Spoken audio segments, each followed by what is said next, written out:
ja, goed luisteren ook. Hè. Goed horen van wat wordt er zoal gezegd. Soms zijn de wegen heel makkelijk te bewandelen. En waarom moeilijk doen als het makkelijk kan? Door goed te luisteren naar klanten waar je komt.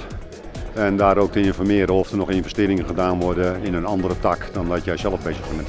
Ja, ik denk vooral veel contact houden met elkaar en dingen uit. Als je weet wat de ander beweegt, dat het ook makkelijker wordt om een ander een lead te geven. Natuurlijk, het is de bedoeling dat je elkaar recht in de ogen kijkt, elkaar netjes aanspreekt voor de wedstrijd. En dat je daarna gewoon prima de game in. Dus het is niet zo moeilijk hoor.